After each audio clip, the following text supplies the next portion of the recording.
Sir, आज हिंदू नववर्ष है। इसी को गुड़ी पड़वा भी कहा जाता है। और गुड़ी पड़वा से हिंदू नववर्ष का क्या संबंध है और हिंदू नववर्ष क्यों मनाया जाता है, कृपया इस पर हमें मार्गदर्शन करें। हिंदू नववर्ष के बारे में बताने से पहले हम आज का पंचांग बता दें।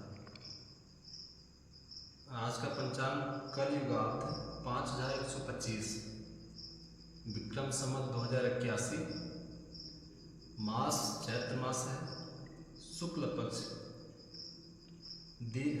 तिथि प्रतिपदा है, दिन मंगलवार है और दिनांक 9 अप्रैल 2024 को गुड़ी पड़वा और हिंदू नववर्ष की हार्दिक शुभकामनाएं। भगवान राम की कृपा आप सब पर बनी रहे। प्रश्न आया है कि गुड़ी पड़वा क्या है और हिंदू नववर्ष के साथ इसका क्या संबंध है, यही प्रश्न है। तो प्रश्न को उत्तर देने से पहले मैं बताना चाहूँगा कि हमारा जो एक नया चैनल बना है संजय थिंक करके, जिसमें आप सभी लोग अपने दर्शक, अपने इष्ट मित्र जो हैं उनको थोड़ा सब्सक्राइब कराएं। वीडियो अच्छा लगेगा तो लाइक कमेंट सब्सक्राइब जरूर कराएं। अब मैं बात रखता हूँ अपना कि गुड़ी पड़वा क्या है। एक पौराणिक कथा के माध्यम से बताएं तो ज़्यादा अच्छा रहेगा, है ना। गुड़ी पड़वा, गुड़ी का मतलब है विजय पताका। गुड़ी का मतलब क्या है? विजय पताका। और पड़वा का मतलब है प्रतिपदा। कहने का मतलब है कि विजय पताका जो प्रतिपदा के दिन हुआ, तो एक कहानी के माध्यम से समझेंगे कि त्रेता युग में जब माता सीता जी का हरण होता है ना, तो भगवान राम और लक्ष्मण उनकी खोज करते हुए भटकते भटकते किष्किंधा पहुँचते हैं और वहाँ पे उनकी भेंट सुग्रीव से होती है। भेंट सुग्रीव से होती है और सुग्रीव जी का राजपाट उनके बड़े भाई बाली ने छीन लिया था। बाली जो था बड़ा अत्याचारी था, उनके पास पर्याप्त शक्ति था। शक्ति ऐसा था कि जो भी उनसे युद्ध करेगा उनकी आधी शक्ति उसमें चली जाएगी। जिससे बाली को बड़ा घमंड हुआ और उसने पूरे राज्य में दहशत फैला के रख दिया था। सुग्रीव को जहाँ पाता था मारता था, एकदम पूरे साम्राज्य में दहशत फैला कर रखा था। तो जब भगवान राम का सुग्रीव के साथ मित्रता होती है, दोस्ती होता है और संकल्प लेते हैं भगवान राम सुग्रीव से, सुग्रीव का राज्य वापस दिलाने के लिए, और इसी के लिए भगवान राम ने बाली का वध करते हैं। तो ये वध प्रतिपदा के दिन करते हैं। किसके दिन करते हैं? प्रतिपदा के दिन करते हैं। और ये चूँकि महाराष्ट्र साइड का ये गुड़ी पड़वा मुख्य त्यौहार है, तो मराठी में इसको बोलते हैं गुड़ी। गुड़ी मतलब विजय पताका।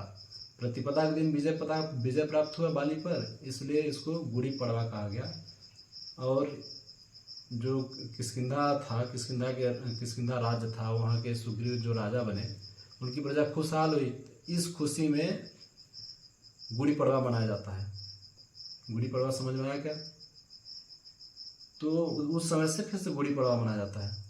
अब हिंदू नववर्ष क्या है, हिंदू नववर्ष क्यों मनाते हैं, इसमें भी 3-4 पॉइंट हैं और अच्छी बात है।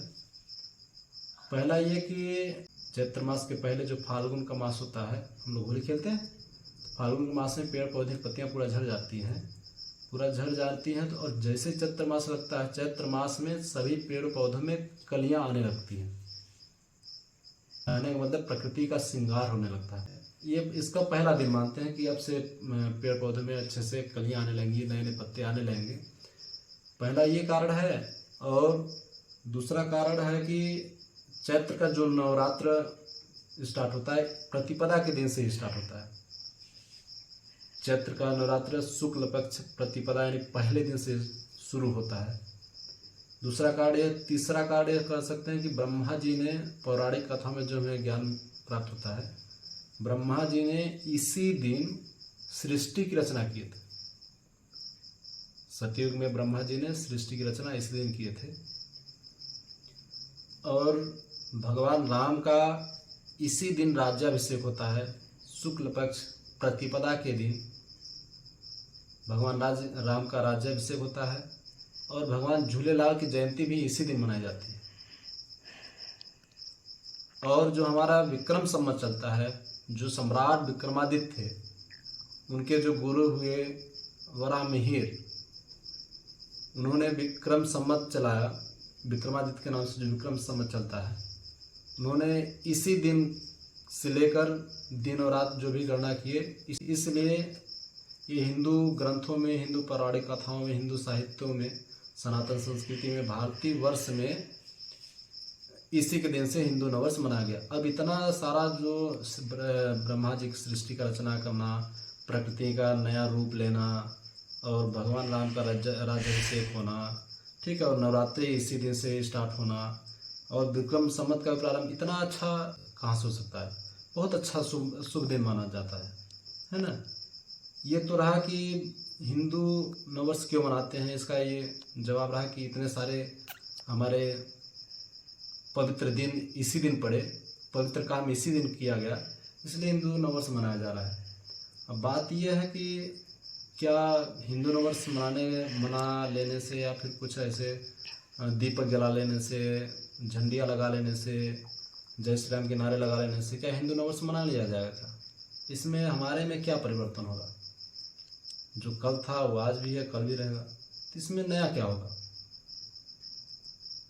ऐसे में हिंदू नववर्ष या फिर कोई भी नया वर्ष कैसे होगा? जब हमारे में कुछ परिवर्तन ही नहीं होगा तो नया वर्ष होगा क्या? होगा क्या? नहीं होगा। नया वर्ष का मतलब कुछ नया। जैसे पेड़ भी हर साल पुराने पत्तों को छोड़ देते हैं और नया पत्ते उनमें आने लगता है, उसी प्रकार व्यक्ति को भी, इंसान को भी अपने कुछ पुराने आदतों को, जो बुरी आदतें हैं, उनको छोड़ना चाहिए और नई आदतों को अपनाना चाहिए। पेड़ जिस प्रकार पुराने पत्तों को त्याग देते हैं, पुराने पत्ते त्यागते उनमें नए पत्ते आने लगते हैं, इसलिए हम सबको भी इस नए वर्ष में जो हमारे अंदर कुछ कमियां हैं, कुछ बुराइयां हैं, कुछ न कुछ त्यागने का संकल्प लेना चाहिए। बहुत ज़्यादा नहीं, एक छोड़ना है। एक संकल्प ले लें कि हमें इस साल नए वर्ष में, हिंदू नव वर्ष में, हमें एक बुराई को छोड़ना है। और जैसे ही नए बुराई छोड़ेंगे तो ऑटोमेटिक नया अच्छा प्रवृत्ति हमारे में आएगा, अच्छा विचार आएगा, अच्छी सोच आएगी। इसी के साथ नए वर्ष को मनाना है। धन्यवाद।